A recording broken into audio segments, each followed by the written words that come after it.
سلامونه ملګرو، امید لرم چې ټول به روغ جوړ یاست او ژوند مو ښه روان وي. د یو نوي درس سره بیا ستاسو خدمت کې حاضر یم. امید لرم چې تیر شوي ټول درسونه تاسو کتلي، څه ناڅه مو زده کړي. که تاسو څه پوښتنه لرئ د درس په اړه باندې، د درس نه علاوه د قانون په اړه باندې، نور دلته په اداراتو کې ثبت نام په اړه باندې، که داسې تاسو پوښتنه لرئ، خپله پوښتنه تاسو د کمنټ په سیکشن کې کمنټ کولی شئ. انشاءالله په خپل وخت به زه ستاسو پوښتنو تاسو ته جواب درکوم.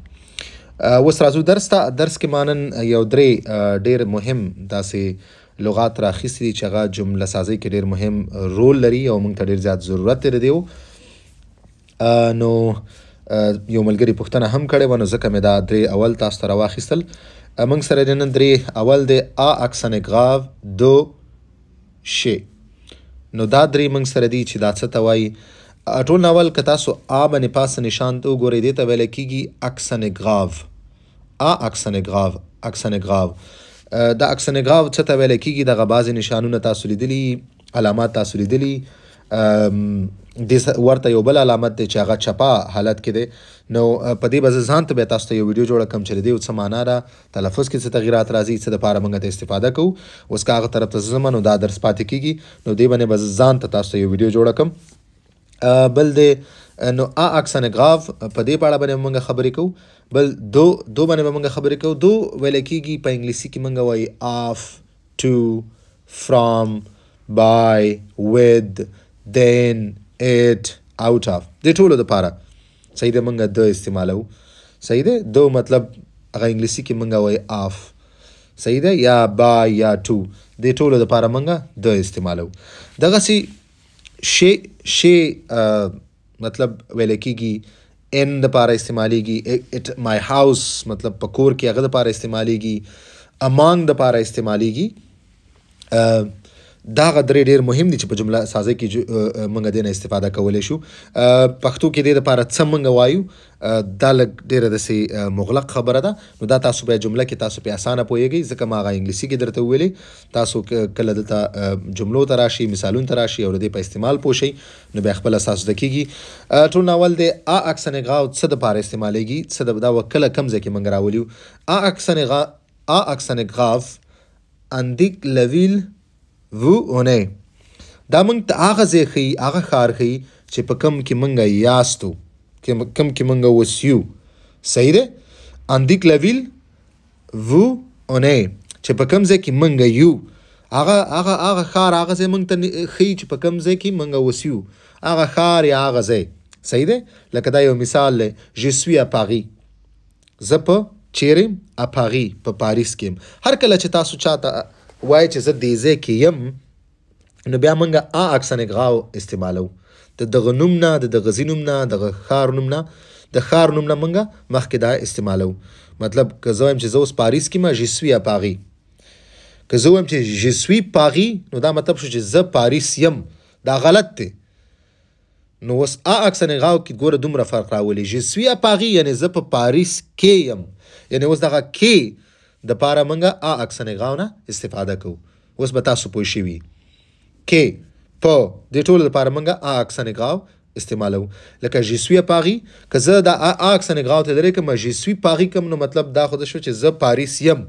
لکه ژ سوی نقیب، زه نقیب یم. صحیح دی.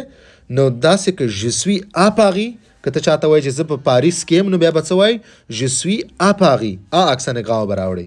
دغسې که یو کس په کابل کې به وایي ژ سوی ا کابول، مطلب زه په کابل کې یم، کې یم. نو دې دپاره موږ ا اکسن ګراو نه استفاده کوو. دویم دی دو. دو موږ ته څه ښیي؟ اندیک لویل دوریژین. اندیک لویل دوریژین دا ستاسو اصلي ښار، اصلي ځای تاسو ته ښیي، تاسو چې د کوم ځای یاستئ. مثال ژ سوی ا پاغي، زه خو اوس پاریس کې یم. خو که زه وایم ژ سوی دو کابول، زه د کابل نه یم، یعنې زه د کابل یم، خو اوس په پاریس کې یم. تاسو فرق باندې پوه شئ. ژ سوی دو کابول یعنې زه اصلا د کابل نه یم. اندیک لویل دوریژین. صحیح دی. یعنې دا ستا ښیي موږ ته چې ستا اصلي ځای درته ښیي، اصلي ښار درته ښیي، اصلي ځای درته ښیي. ژ سوی دو کابول یعنې زه د کابل نه یم، او ژ سوی ا پاغي، زه په پاریس کې یم. صحیح دی.